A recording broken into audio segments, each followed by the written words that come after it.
Welcome to another episode of Room for a Podcast. Of course, I'm Brittany, and we have another amazing guest on today's episode. Vanorian, how you doing? I'm doing pretty good. It's an honor to be here. It's an honor to be here. Yeah, I definitely have to get you on the episode.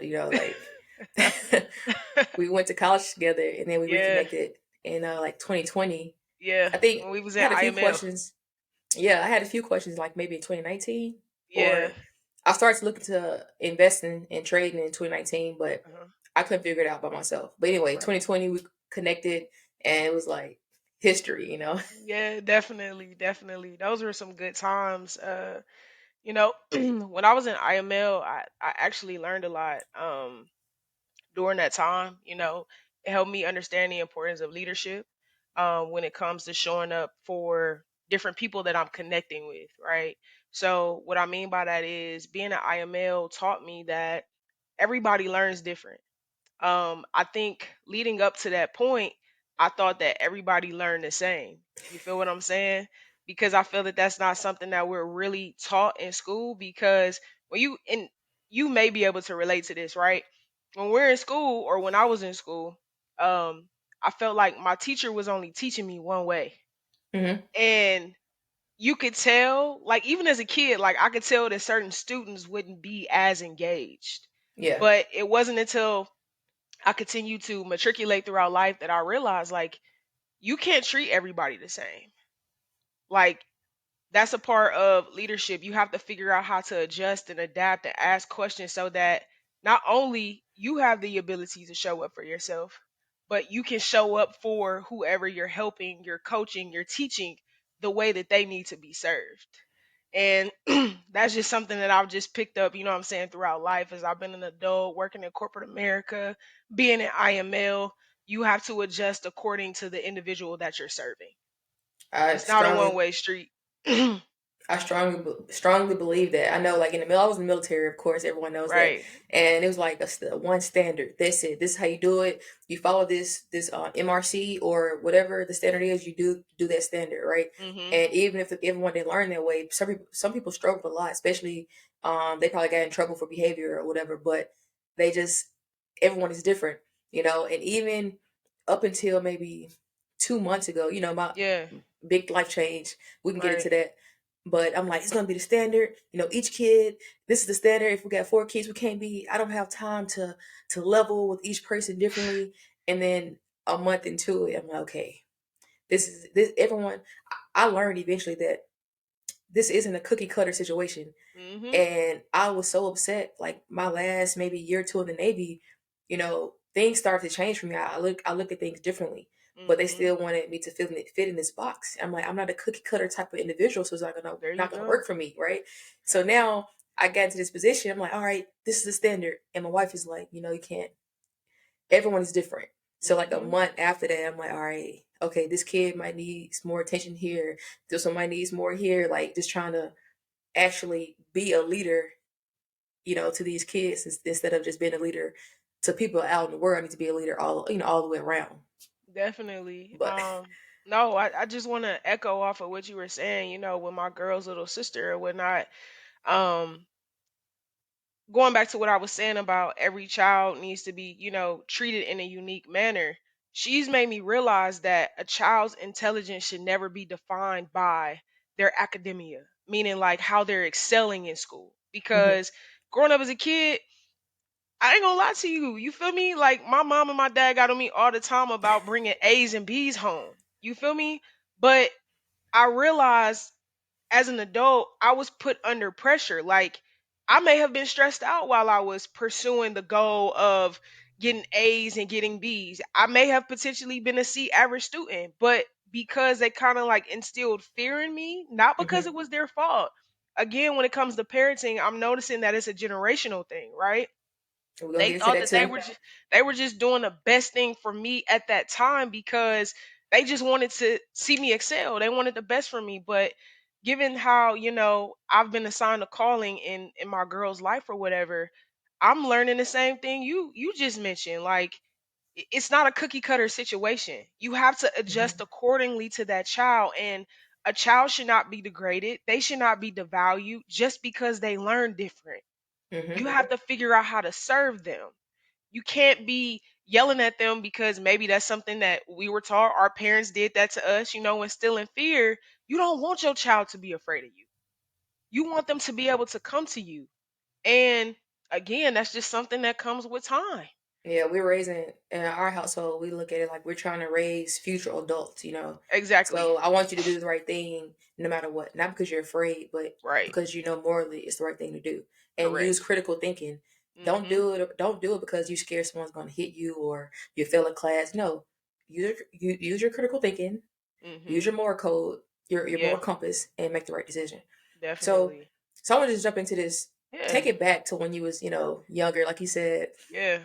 you had A's and B's because there was fear instilled into you to get Yeah. those A's and B's in school. So what was it like for you growing up? You know, because now you're an Mhm. entrepreneur, but you Yeah. went to college, you got a degree, you did Did all the everything by the things, book. and you're an entrepreneur now. So take it back to when you were a kid. Like, what's I like to ask all my guests, like, what's a core memory that you remember that made you choose that led you to the path you're on now? Like something you Yeah. remember vividly and now you can look back and be like, "Oh, I'm doing this because of, you know, when I was Yeah. 6 or 7." I'm glad you asked me that question because I literally just had a conversation with my mom yesterday about the question that you're asking right now. Um at the age of 14 and 16, my dad had his first stroke, and then my mom had her first stroke at 16 years old. So between elementary school and high school, that was a trying time for me. I actually had to grow up really fast. Granted, my grandmother, what I'm saying, she was in the house with me as well with my mom. My dad did not live with us or whatnot. But the key takeaway from that situation, Britt, and like I said, I told my mom this yesterday, for this new generation, we have to start teaching them to be adults early. And I know that I'm challenging the status quo here. I'm getting ready to elaborate on why I said that. I realized that 14 and 16, I could lose my parents at any time. Hmm. Um, Meaning life has the tendency to take over because of stress. We want to believe that our parents are going to be here with us, and we hope that they live to see 100 plus. Watch us, graduate from elementary school, watch us graduate from middle school, watch us graduate from high school, go on to college, so on and so forth. But I realized within that time frame of my life that life can happen at any time. And I noticed in America, we've placed this like judgmental stigma on other countries outside of the United States when it comes to them nurturing their children starting at the age of 14. And I'm going to say between the range of 16, where they're transitioning into adulthood. But because of where I was at that point in time in my life, I don't feel that it's there's ever going to be a right time to help a child grow up. That doesn't mean that you take away from their childhood, but you want to be able to position them and prepare them for real life situations. There was no way that my mom or dad really could have prepared me for them having a stroke. Because again, we kind of just live in this la la land as kids. We see our parents as superheroes, like they're invincible. Nothing's ever going to happen. And after I watched them, go through what they went through, the recovery process, at that point, I took my hat off as being a teenager. Hmm. I immediately transitioned into a state of adulthood. And I know sometimes as well, too, people don't think that kids have the ability to think like that. But I was always thinking about adult things at a young age, Hmm. that would help me grow and just catapult my journey. And a lot of that literally happened from me watching my parents go through that. And my parents worked a lot. Like sometimes my mom was working 2 3 jobs and my dad was in construction, so that consisted of like long 12 to 13 hour shifts or whatnot. And I really miss having my parents present. My mom and my Yeah. dad did the best they could do with what they had, starting from the age of 6 up until, the age of 18 or whatever the case may be. But watching them not really be present, it always made me think about something outside of what we were taught. Going to school, getting a degree, working a 9 to 5 for somebody else, which led into the transition of entrepreneurship because I told myself when it's time for me to have kids and have a family, I don't want to have to make excuses to my children telling them I can't go to your recital. I can't go to your basketball games. I can't go to your public speaking event. Like I can't go to your play because mom has to work.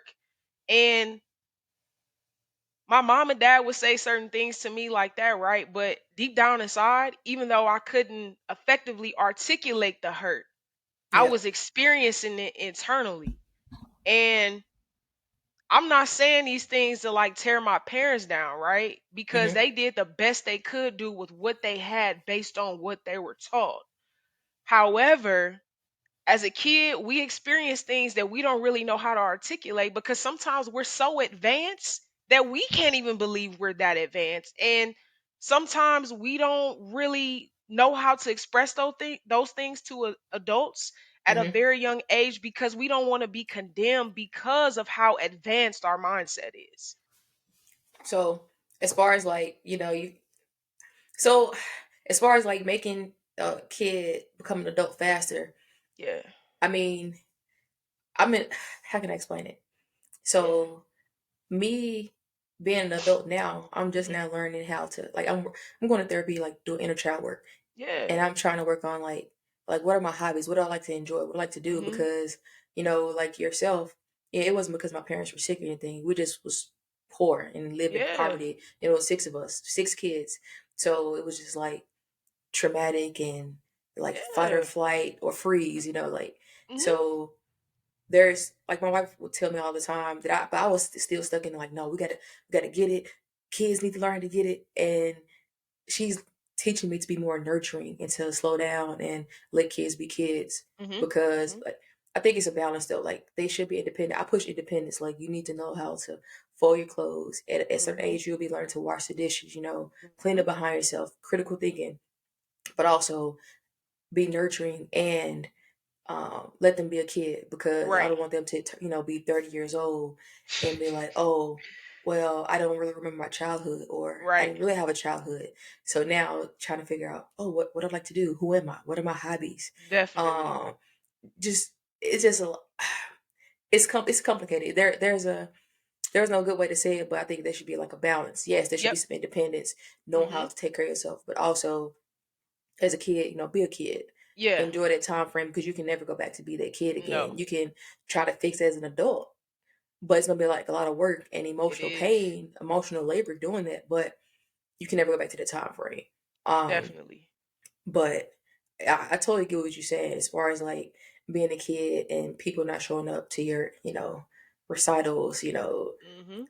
events at school. Or I can remember this vividly. There being like donuts with dad or Yeah. muffins with moms, right? And then no one's there because they got to work, Yeah. and feeling like this pain of what's the word I'm looking for of I'm having a brain fart, not rejection, abandonment, Yeah, there you go. having There you this go.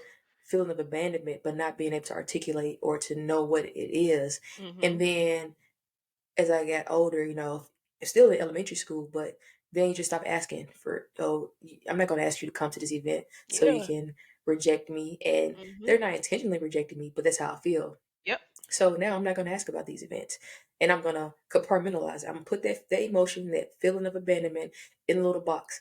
Never going to look at it again. And as I get older, become a teenager, now I'm not going to allow people to get in because I don't want to feel rejected.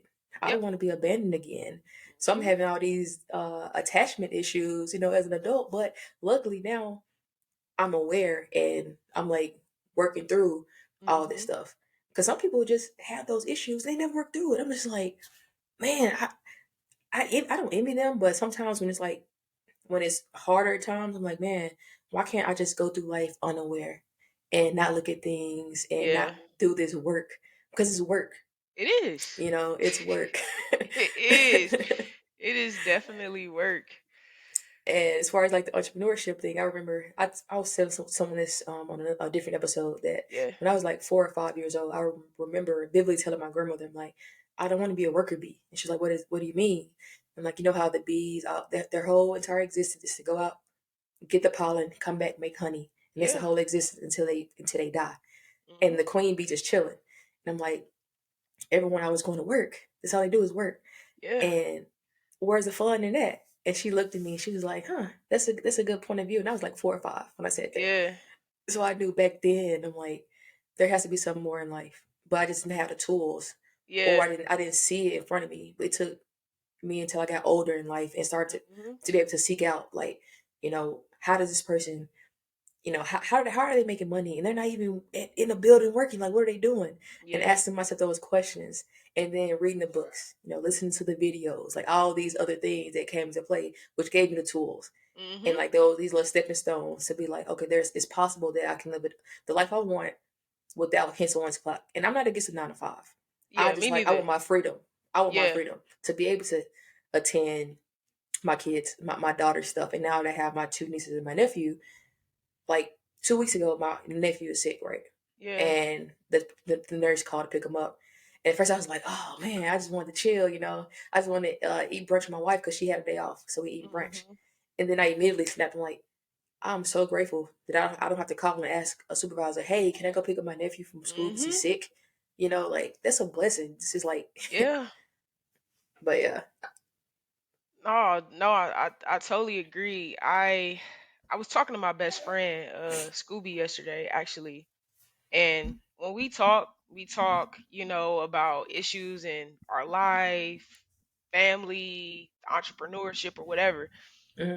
And, one thing she's been struggling with is just basically jumping off into the deep end and just going after her dreams.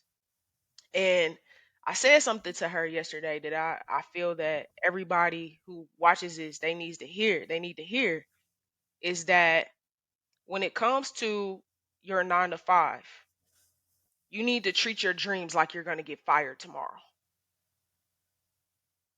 And the reason why I'm saying that is because, like you said, there's nothing wrong with a 9 to 5. But I'm pretty sure you can attest to this, Britt. With everything that's going on right now in society, I've seen people work for companies for 25 or 30 years and they're getting terminated. Now, Yep. there's two sides to that coin, right? Typically, people that's been working for companies for maybe 30 plus years, either they're like between the ages of 65 and I'm going to say 72, right?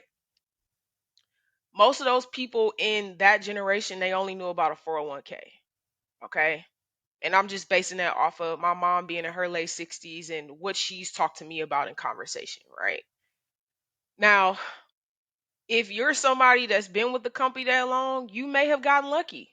They may have valued the service that you contributed to the organization and worked out a severance. But sometimes organizations just don't volunteer that type of compensation package. It's something Hmm. you have to request, because now I truly understand the saying, a closed mouth don't get fed. Yep. Um but I'm saying all that to say this, and I wish somebody would have told me and you this when we were growing up. When it comes to us pursuing our dreams, you need to play hot potato with your earned income if you're working a 9 to 5, meaning that if you believe in that dream, you need to mash the gas on it. You need to Hmm. lower your monthly expenses so that you have that cash flow available to basically pump it into your dream and expedite it. We're gonna get on Be to that. Yeah, and expedite it, because from one day to the next, tomorrow's not promised to any of us. And that was something I was talking to my best friend about yesterday as well too. Like, I feel to a certain extent some of us have become too comfortable with that job security, that blanket, thinking that it's Hmm. going to be there forever. Now, again, like I said, you want to use your 9 to 5 as a tool to help you speed up your dreams. But also, as well, I've noticed that some of us, we go into these opportunities with the 9 to 5, and we only see it as a one-way street. We need to start seeing a 9 to 5 as a two-way street. This is the amount of value I'm going to give to this business, and this is going to be my return on investment for myself so that I can put that money into my dream. Yeah, and some people, their dream might be like 9 to 5, like corporate. One of my friends, um, her dream is to like work in one of these, what is it, Fortune Yeah. 5,000 companies, like top corporate ladder, and that's her dream. Yeah. But the only thing about it is like to make sure that she's, I guess, investing her money as well, because again, Mhm. you never know when you can get laid off, and also retirement, because Yeah. it's not the same now as it was for No. our older parents or grandparents. It's different Mhm.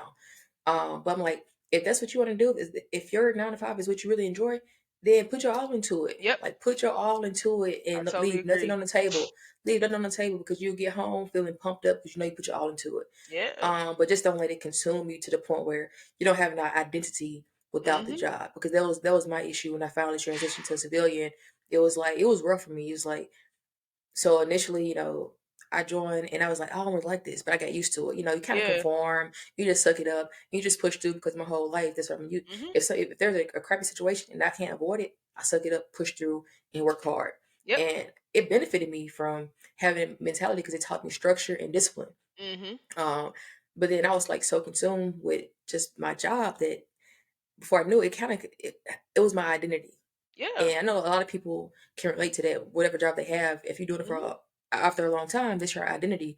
Um, and then I just knew that I didn't want to do this forever, because I moved to Syracuse and I met Stephanie and we had a Mhm. Laura, and I'm thinking like, man, I work long hours, and short duty is comparatively short, but it's still Mhm. kind of long. And I'm like, when the Laura is 4 or 5, do I really want to be stuck at work all day when I can be taking her to school or going to her events? I want to Mhm. see her go to play soccer on a Saturday or a dance recital. But if I Yeah. stay in the Navy, I'll be underway. I'll be on deployment. And for that, it's like work comes before everything else. They say, oh, family first, but no, mission first. Always mission first. Yeah. So back in 2019, or like maybe 2018, Mhm. I'm backing all the way up. 2017, I started came across Jim Rohn, the video. Yeah. Um, Came across that video, changed my life, and started, reading the books, watching Mhm. more videos, and like seeking out information. And I'm like, man, Yeah. there's a huge disconnect. There's a huge gap between what I was taught, what my family was taught, what my friends were taught, and what the other people are actually applying to get this Mhm. this lifestyle they have. Like, why is that? But you know, most people know I'm sober, but at the time I wasn't sober yet. Mhm. So I do all this personal development, and I'm trying to seek out this information. But when I'm not at work, my free time, I'm drinking, I'm partying and Yeah. all that. So it was like brick wall constantly. Finally get sober, and I started to apply the information I was learning. Mhm. First thing I did was like I was going to like these real estate meetings, Mhm. real estate investors meetings, and get like a semi mentor. Yeah. And I learned, I'm like, okay, I should get a multi-family, a three-family, or duplex or whatever, like a house hacking, because then most people's biggest expense is their mortgage or their rent. Yeah. Whatever they're paying, it's a big. Your housing is your biggest expense you're gonna be paying for Mhm. the most part, unless you got a car and it's like you got a expensive car or whatever. But other than that, housing is gonna be the most expensive Yeah. bill. So I get to Syracuse immediately, and like you said, closed mouth don't get fed. So I'm Yeah. going to these meetings. I don't know nobody, but I'm saying, hey, I'm looking for a 3 family or a 4 family, or I'm looking for a quadplex. Talking, Yeah. talking, talking. My first month here, connected with an investor who was about to off sell one of their properties. So it was Yeah. like not even on MLS yet. Instantly got the deal, moved in. Now I have no mortgage to pay out of pocket, no rent I'm Wow. paying, and I'm just let me put my phone on focus because I don't want it to interfere. Oh, okay. So, and this was like around the time I met you. Well, not met you, Yeah. when we reconnected, because I'm Yeah. like, Yeah. I'm saving this money. I know I don't want to be in the Navy. Like, what can I do? So Uh-huh. I'm like looking at I can't remember if you reached out or I reached out to you about. I'm like, oh, you trade forex, whatever. Yeah. Reached out, but I'm saying all this to say, me not worrying about my housing, Yeah. my rent or mortgage, or whatever payment, it gave me mental space, financial space. Mm. It gave me room to focus on another investment. Like, what else I Okay. want to? What else do I want to learn? Because Yeah. if I'm worried about paying these bills, it's I'm gonna be too focused on paying these bills where I can't even focus on investing or growing, financially, growing mentally. Because I got most of my mental space. I got to pay these bills, so it Right. allowed me to save money and to learn a new strategy of investment. Mhm. That's all I'm saying is like the house hacking, and Yeah. it like catapulted me forward into a different a different lifestyle, you know. And I was Yeah. able to buy another house, not even 2 years later, to and like upgrade, like get a bigger house and Okay. have more space. So it's like these strategies that people can apply, but they don't know about it. That's true. But other people, they're applying it. They got the information. They're doing it. You Mhm. know, so it's like me and you. You know, I don't know exactly how your upbringing was, but I come from basically nothing. So Oh, me too. I had to work extra hard to figure out what Yeah. works and how I can get ahead. Yeah. I mean, based on the area that I grew up in, like off rip in Cleveland, Ohio, like it's considered to be a poor, underserved community. And I Yeah. don't know if it's like this in Memphis or even in Syracuse, but a lot of our Catholic schools are in low income areas.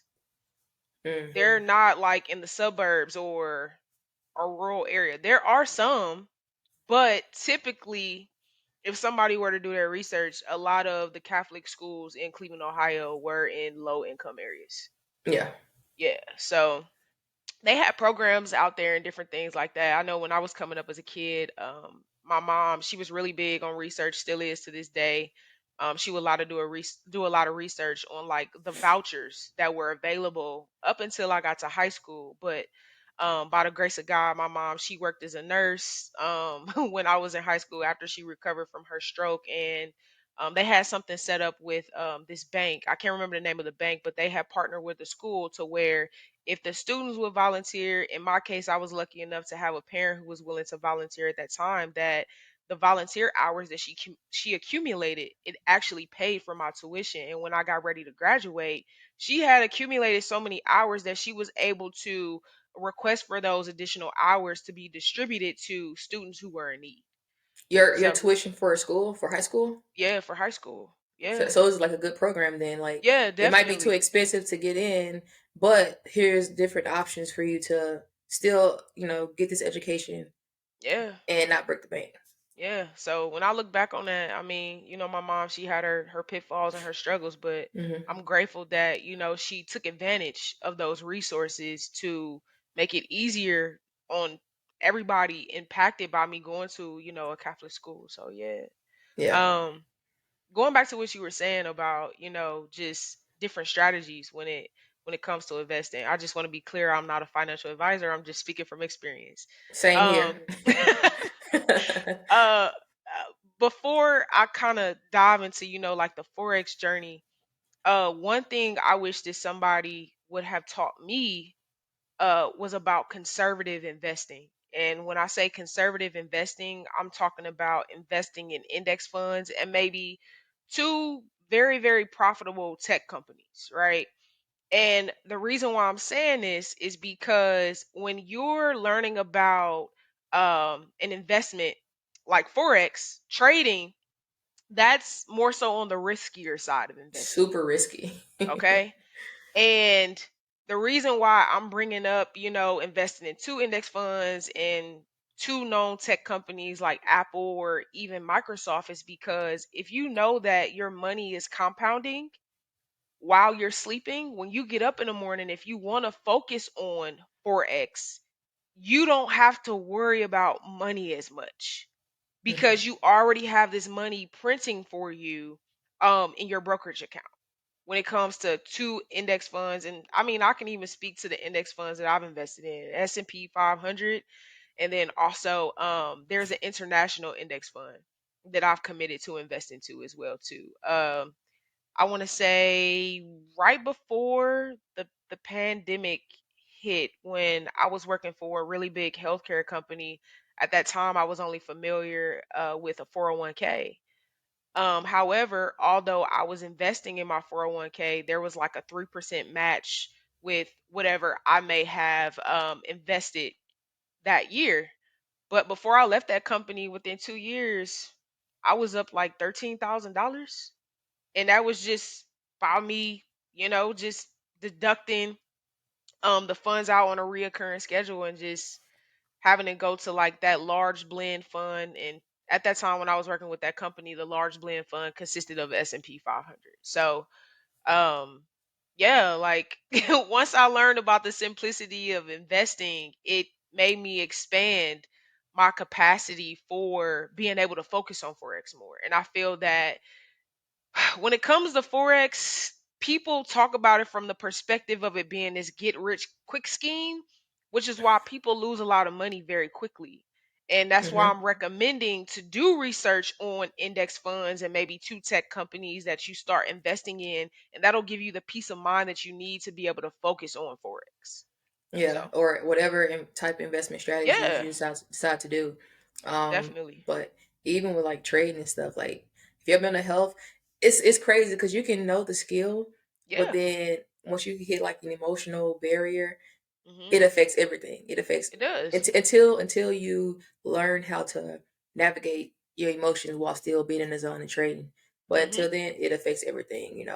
Um, so let's talk about now you're entrepreneur. So what happened? What made you finally like take the leap of faith and be like, I'm doing it. I'm committing full time.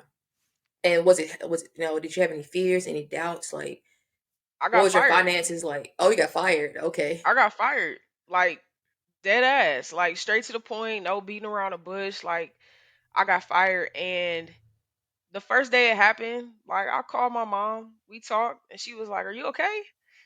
I was like, "Actually, it's kind of scary. I really am okay." And I said, "The reason why I'm okay is because this is what I have been asking God for a period of time. This is Mm, what I have been talking to universal law um or the universe about for a period of time." And when I was talking to my mom yesterday, I said, "Honestly, this had to happen." And she was like, "What?" I was like, "Yeah, this had to happen." I said, "It had to happen because when God gave me the window of opportunity from 2018 leading up to now, I took it for granted." And in all actuality, I know that I had to get fired in order for me to go full throttle on yep. my dreams. I had to. It's unfortunate that, by me growing up in a underserved community, I've always felt like I've had my back against the wall. But when I have had my back against the wall, that's when I've noticed that I've excelled, and I've excelled rapidly. Hmm. And, as I've transitioned into this new chapter with all the feedback that I've been getting, like on TikTok and Instagram and Facebook, I've realized that me being selfish for the last 5 years, it has prevented me from being able to inspire people at the capacity of which God has called me to inspire people. Yep. And the reason why my perspective is so different is because I realized for the past 5 years, all that personal development I've been doing, being in the books, listening to Jim Ron, listening to Bob Proctor, even from a spiritual component, listening to TD Jakes, listening to Michael Todd, so on and so forth. It led up to this moment of me being able to have the mental capacity to only focus on the positives in this situation. Hmm. If I had not been focusing on personal development and just doing all this spiritual work, going to counseling, therapy, different things like that, I wouldn't be mentally sane right now. Yeah. I wouldn't. My girl Same. has even told me, like, "You're handling this very well." And at the same time, it's like, it's not that I'm handling it well. It's because I've now entered a season of having unwavering faith. Hmm. And by me entering that season of having unwavering faith, that's why I'm so confident at this point in time. Because just from experience, Britt, when I wasn't as spiritually connected to God, when I tried to remove God or whatever higher power that people honor, it could be Hmm. universal law, spiritual law, any law that they choose to honor, right? That's when I struggled. Definitely. That's when it seemed like shit just hit the fan. And I was trying to figure out, why do I feel like this? Why do I feel like I'm experiencing these moments of darkness? Why does it feel like when I wake up, I don't have anything to be thankful for? Why am I Cause you, complaining so much? You feel what I'm cause you know, saying? cause people look like that. They're not recharging the right way. They're not reconnecting. We're spiritual beings, Yeah. so could reconnect spiritually. How you do that? connecting with your higher power, your creator, your Yeah. God, the God of your own understanding. I can relate. Like whenever I try to do things by myself, shouldering the wind solo, Yeah. it's always failing, but Yeah. the moment that I brought my God or my creator into the Yeah. rooms with me, every room I go in, my creator with me. When I wake up, when I'm in the car, everywhere I go, I have this unwavering faith. Like I know my God got me. I can get through it Yeah. because I'm not doing it by myself, and I'm recharging. Man, I'm listen. recharging. Listen. When I started putting God at the head and not at the tail, that's when life became easier for me. Even before Hmm. I got fired, that's when life became easier for me. Like, Hmm. I mean, something so simple I did maybe about 2 weeks ago, because I've been here for almost 2 years in Cali or whatever. I went to the beach. I went to Gloria Bay, and I got full emotionally because I cannot believe that I have been here for almost 2 years and I didn't really see how grateful I am to be in California. Like there are people who live in different cities around the world and they wish that they can wake up and go to a beach every day. Hmm. You But had been talking about it before you moved back in 2020. You was like, man, I gotta get to San Diego. I'm gonna move.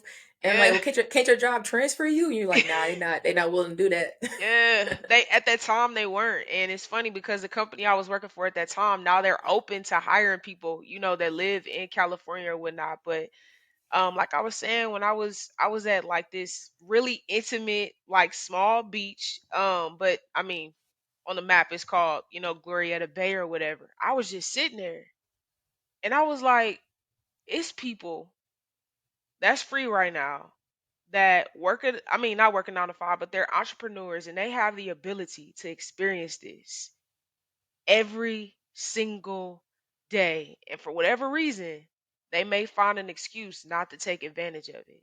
But it was so peaceful that I could not believe that I had not taken advantage of just experiencing that at that capacity a lot sooner.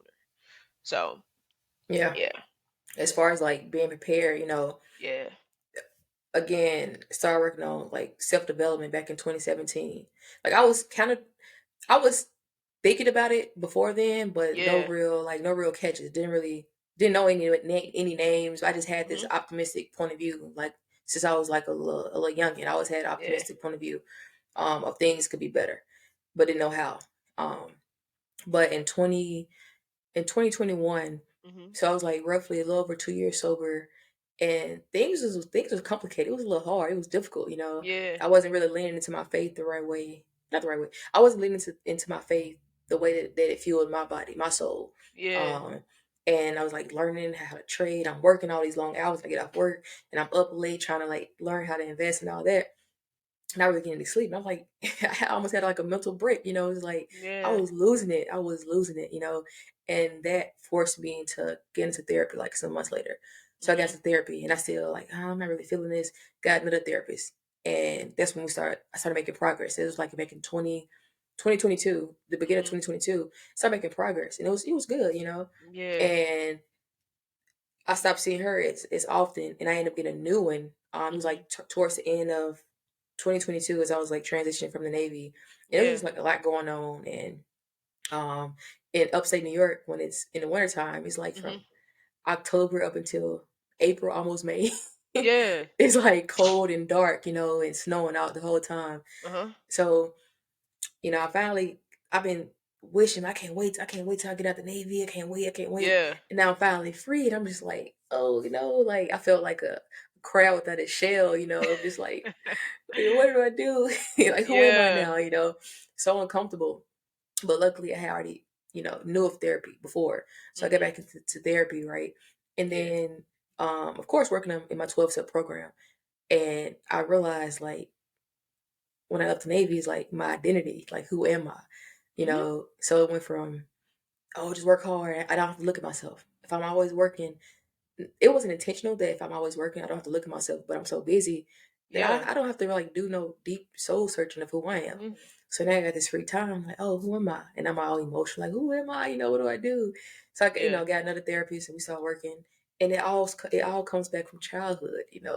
yeah, Like full circle of like certain conditions or needs Mhm. that were not met. And so, that was like in January or almost February. So now I started working like inner child work, Yeah. head on, working on it to be better. So I want to be a better person, a better wife, a better mom. Like I want to be better, and I can't. The it's stuff in me that's preventing me from moving forward the way I should be moving forward.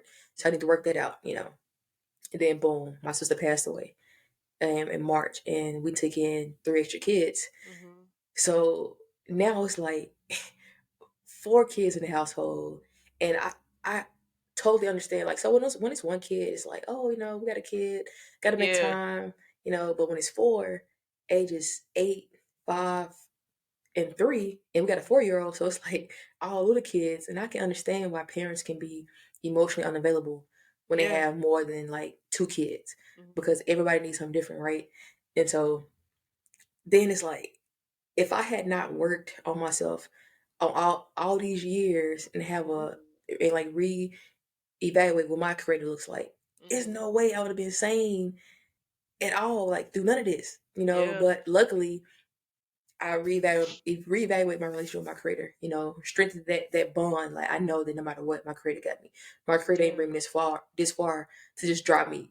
Like no, this not gonna happen. Yeah. And when it's hard, pray about it. Like I can remember 3 times total so far where I've like got emotional, cried because some things were hard.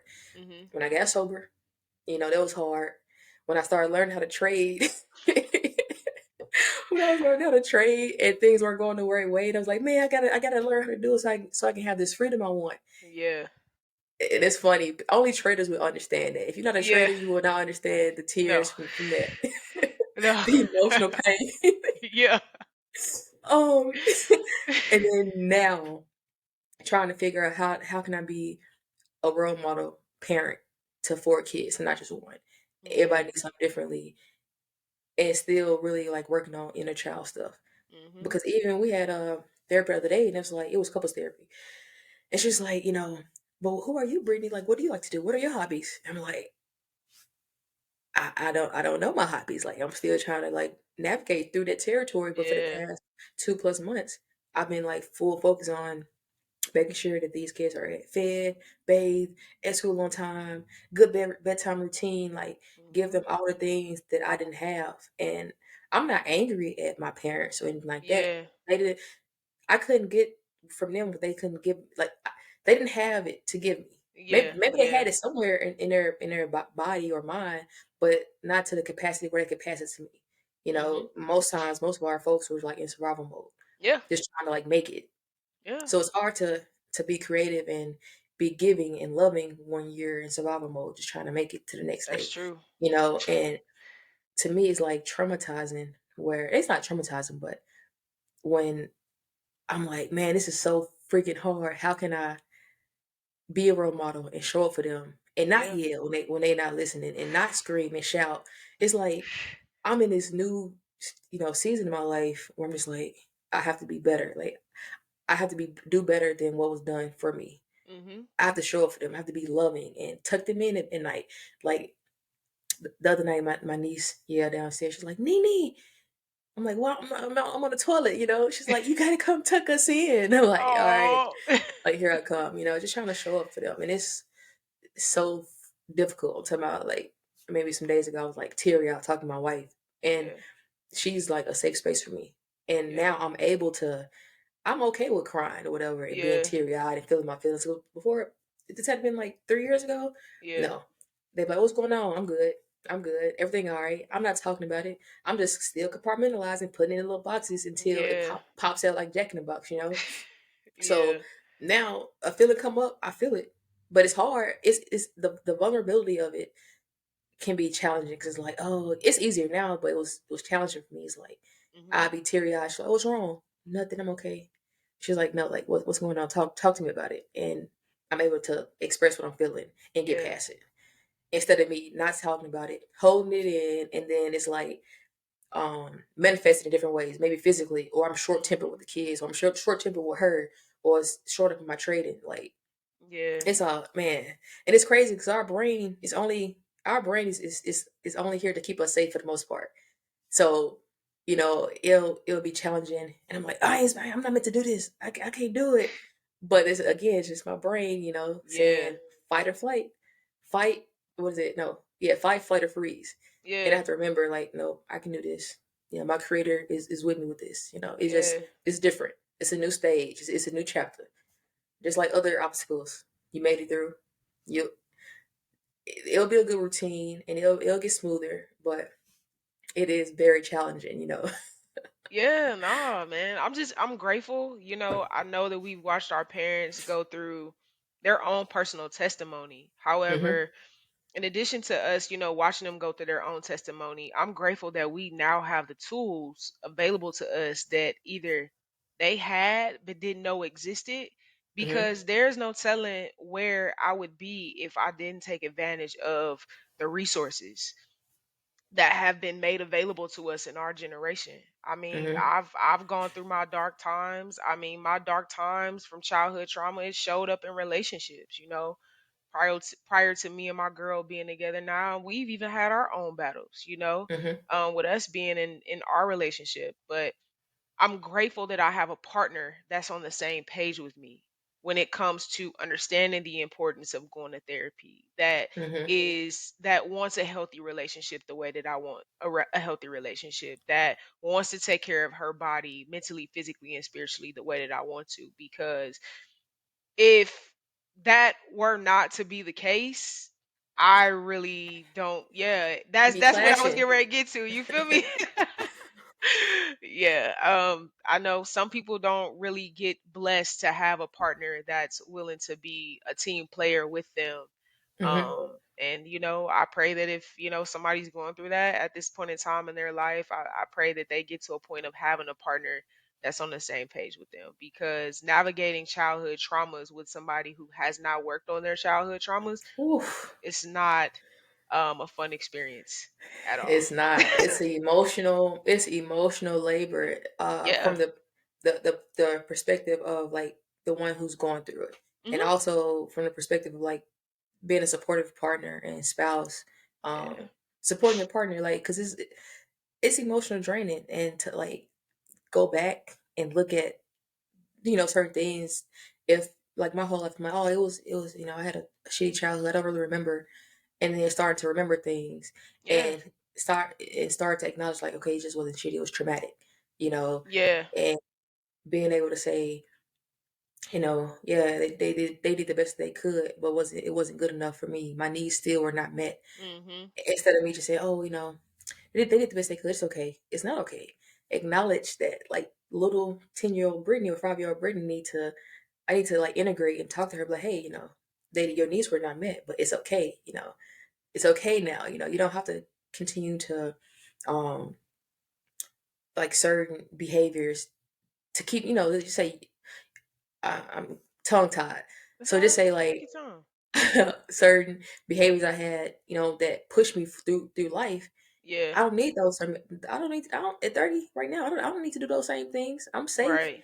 You know, I have a shelter. I'm good to Mhm. go. So I don't. I those habits are no longer, beneficial to me. They're more Mhm. harmful now. So why Yeah. am I holding on to it? It's all going back to that time, looking at it, acknowledging it, Yeah. and, like, releasing it. Yeah. Otherwise, I'm like, I don't know why I always have financial insecurity. Um, like, no, I'm 30, I'm good to go. I don't need to do that no more. And another thing I noticed is that before I worked on trauma, it was like my moving force. It, like, gave me, like, a lot of energy and strength to push forward, Yeah. right? And then when I work on it, and the trauma is no longer the fighting force, is like, I feel a little lighter, but now what's going to push me forward? Now it has to be like, my future is pushing me forward. Like, the way I want my life to look is pushing me Yeah. forward. I'm no longer running from the trauma, running Yeah. from poverty, running from, illnesses. It's like I have a vision, and it's pulling me forward Yeah. versus be running from something. Yeah. It's a lot. It's too much to even fit in one episode, but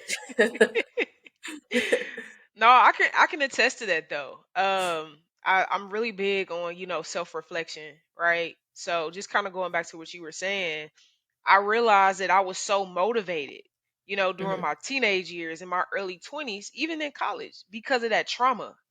Mhm. Like, I'm like, I gotta reach these goals. Like, what's fueling this momentum?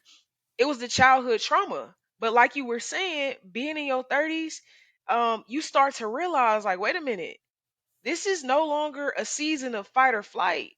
Like, Mhm. it's the vision, the knowing that's carrying you forward to the future.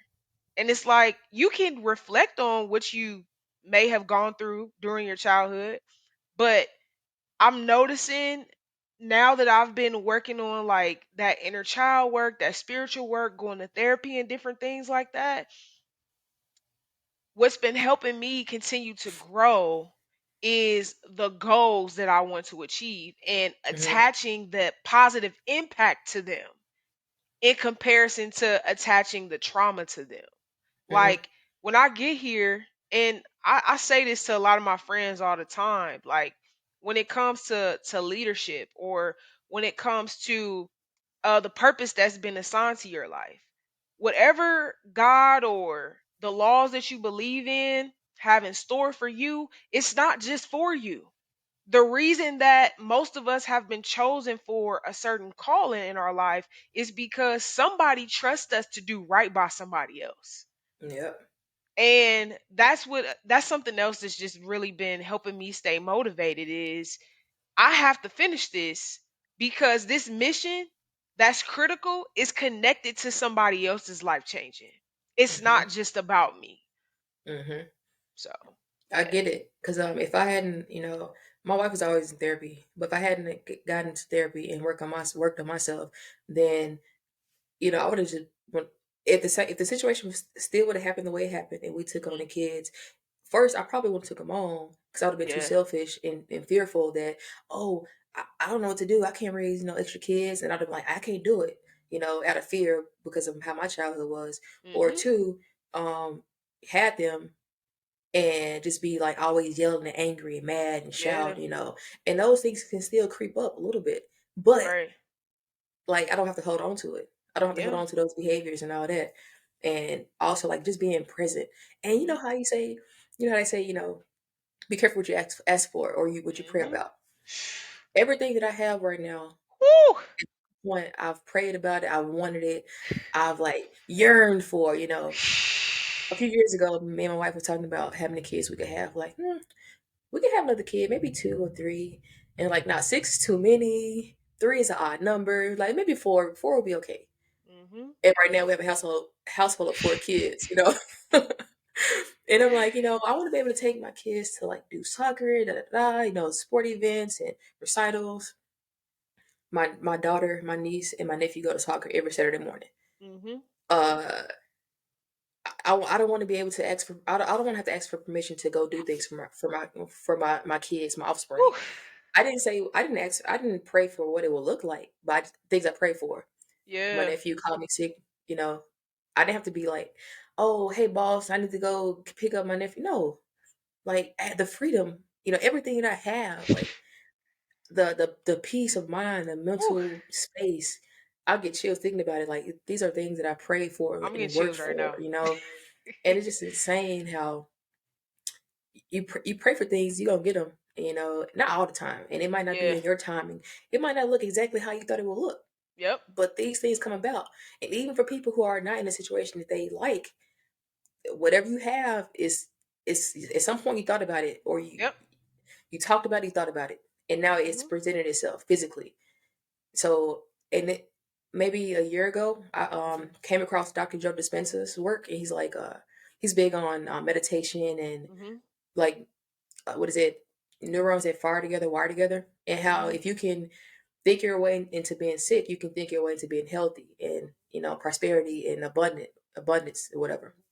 And um I just lost my train of thought because I get Sorry. passionate talking about it. Yeah. Yeah. Yeah. um but I forgot what he said, but anyway, if I'm if I know that there's like a situation or event that happened and it Mhm. has me all stressed out, whatever, and I Mhm. think about it, I'm physically put my body back into that.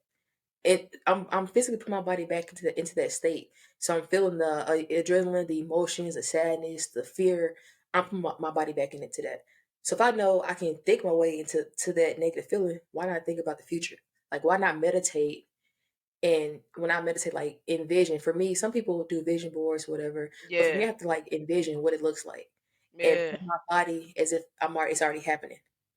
And then I can go about Yeah. my day. I'm like I feel more whole because I done sat there and envision what I want my life to look like in 3 years or 5 years, and I'm full Yeah. of excitement and joy, like it's gonna happen. Yep.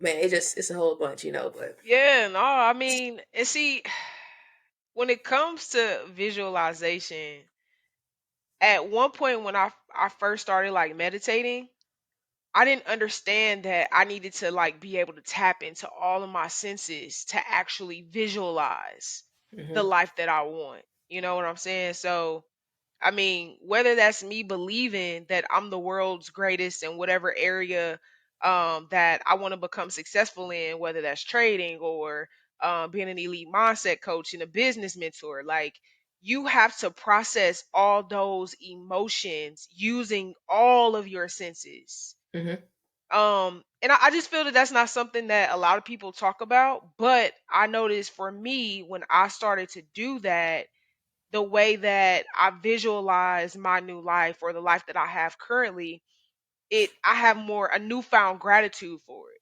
because it's not just putting the thought in your mind. Like you need to taste it, you need to smell it, you need to feel it, you need to process the emotion before it even manifests into reality. Yeah, because you I've even basically found. Oh, go ahead, go ahead. no, you got it. Oh no, I was just gonna say like I've even found myself crying sometimes because I'm experiencing the gratitude in the moment because I know what it's going to look like or what I'm going to feel before I even see the blessings that I've asked for or the life Yep. I've asked God to create for me.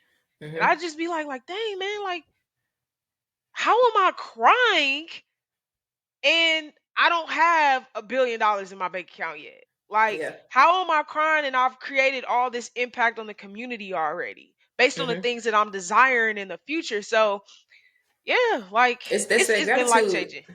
It's Yeah. that gratitude because you're acting as if it's already there, and also when you you envision it or you manifest it. Mhm.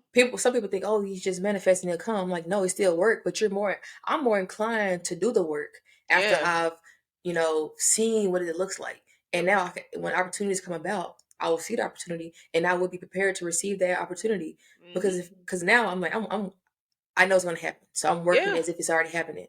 So it's work with it, and that's where some people have that disconnect. Like, oh, if I just manifest, it'll just come about. Like, no, there's still work to be done. Whew. Unless you come from a Rockefeller, and depending on what your dreams look like. But it's just like, man, life changing the past, definitely the past 2 years, life changing, Mhm. and then this past season, this season of my life, leading up to this, the Mhm. past, I say 8 months leading up to where I am now. It's just like Yeah. so many layers of onions have been removed, and it's sometimes it's like, oh, I feel vulnerable, but guess what? We're human. We're supposed to feel vulnerable. We're Yeah, supposed we to are. experience all the emotions that we have. I'm not supposed to just be, super excited or super sad. Like, no, we have several emotions, and Yeah. just to tap into each one, and they're fleeting. You experience it and it goes away. The only thing I want to have for the most part is joy in my heart because that's Mhm. going to be around all the time. Yeah. But it's crazy because before that, emotion. What's an emotion? I just got to get through. I'm Hello. trying to. I'm trying to make it in life. I want to be rich, Yeah. and not be Yeah. in prison. But now I can be present, show up, and connect with my creator, and still be vulnerable Yeah. and know that I'm just me. I'm just a human. Yeah. I'm a spiritual being, but I'm just me. Yeah. And you know what? Like just to add on a little bit more to what you were saying, that's why I always ask people like when you say you want to be a millionaire or a billionaire, what side of the coin do you want to be on? Like describe that life. Like do you want to be on the evil side or do you want to be on the giving side? hmm Because you could be a millionaire or a billionaire on both sides and as long as you're following certain laws, that's what would still allow you to be a billionaire or a millionaire. hmm So that's why when people talk about like what their goals are, like you should write out what your billionaire life looks like for you. Don't just say it, because like you said, it can be packaged in a certain way that you really don't want to be attached to. I know, right? It can be packaged in a way that you do not want to be attached to, which will cause you to start living an unrighteous and an unethical life.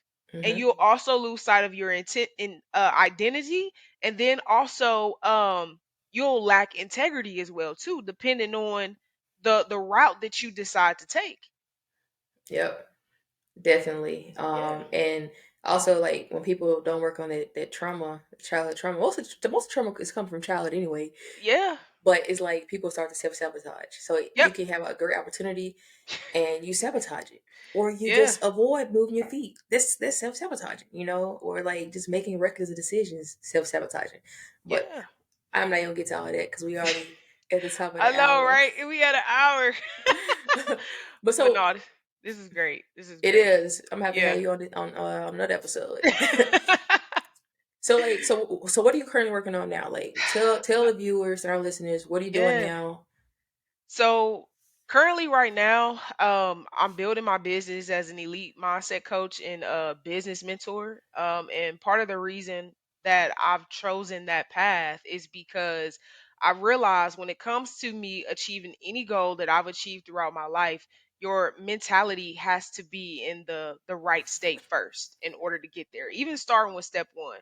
Like you can't say you want to be a millionaire, right? Or even make $100,000 a year. When I made my first 100K a year working for a company, I had to make sure that I focused on personal development, and then also I had the right mindset, because the mindset that you need to make $50,000 a year is not the same mindset that's required in corporate America. Okay, I'm just talking about corporate America here, to earn $100,000 a year.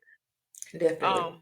Yeah, so I definitely know that there's a high demand for that in any industry. And the best thing about mindset is you don't have to place limitations on how you can help people based on where they are in their life. And then in addition to that, part of my business as well as being a business mentor, is because one of the things that I've been blessed with the gift of outside of mindset, outside of financial literacy, when it comes to credit and trading, is processes for startups and then also Fortune 500 companies. That's really what a lot of companies will hire me for. Writing their standard operating procedures, user guides, job aids, building out their workflow process maps, and anything of that magnitude that would help them increase sales and revenue to make their processes more efficient. So yeah. Okay. It sounds Yeah, like so I got a lot of experience under my belt, and one thing I will say, I stopped placing limitations on myself, and the reason why I stopped doing that is because I've realized that if God has assigned me with the gift of having more than one purpose, then so be it. I may mhm. not be able to work on all of them or commit the same level of energy to all in that same season, but I know in due time all of those different assignments that God has assigned to me, they will manifest in due time. Definitely gotta have that unwavering faith, knowing it's Unwavering gonna faith. happen. Hey, there You you go. There you can't go. be half stepping like, oh, maybe it'll work. No, step into it like you know it's gonna happen. Yeah. It's gonna work, and it's not even about like the goal. Like, yeah, there's a goal you want to get. Okay, cool. We all get it. But who are you becoming in the process of getting that goal? Like when I Woo! look at the bigger picture of who I became in the process of doing these things, it's Yeah. like, man, like it's the process. Who am I Talking becoming? real spicy. You getting Eh, spicy. Hey, look, I've been working. It's like even when I was thinking about launching this podcast Yeah. and launching a coaching business, I was like hesitant. I'm like, oh, what who will listen to me? What like all this self doubt? Like I have a lot. By me not talking about it, I'm being selfish. Why? Yeah. What gift do I have to bestow upon the world? And if I'm not putting it out there, I'm being selfish. I'm not. Yeah. I'm not using my purpose the way it should be used. Yeah. Oh, that's But true. And that's why I always tell myself, I mean, the first gift we were blessed with was life. And then the second gift, in my opinion, based on experience, that we were blessed with is our voice. So why not use it? So Yep, and yeah, everyone's experience is a superpower. So it can be people who are where we were 5 years ago, 10 years ago, and you can what we talk about or guide them can help them. Just yeah, like a person who a person may be where I will be in 5 years, 10 years, but I won't know that until I reach out and talk. The squeaky wheel don't. What is it? The squeaky wheel gets its grease. So yeah, if I'm not like verbally putting out what I want and saying the yeah, things I want to do, no one's going to hear it. But you notice, I always look about. I reflect on patterns. Like, what did I do last time where things worked? I was out here putting it out there. Hey, I'm looking for a three family. Hey, I'm looking for a family, four family. Or hey, I want to learn how to invest or trade. yeah. Like each time, oh, I'm trying to get sober. Met somebody. It was just like each time I put something out there, things came my way. Mhm. No, I Um, totally agree. I totally agree. But before I leave, I just want to say if you not follow me right now, follow me on Instagram at the underscore equity underscore architect. And that same you can find me under that same handle on TikTok as well. that's gonna be my next question. Where can my viewers find you? Yeah, but no, this has been Definitely. amazing. I'm all about giving back. If you ever want me on another, podcast episode, I'm here to give as much value as I can. Like I just care about serving and just doing God's work. That's it. The way you get what you want is by giving other people what they want. That's true. And even then, if you don't want anything in return, you still give. You Yeah, can't you can't receive anything like this. You got to open that's your true. hands, give things out, and things will come back your way. Yeah, But yeah, anyway, we're gonna wrap this up. yeah. Again, thank you for coming on this episode. It's been phenomenal. We will do this again. Hey, there you go. That's what I like to hear. All right, I appreciate you. Peace and blessings. All right, we out, y'all.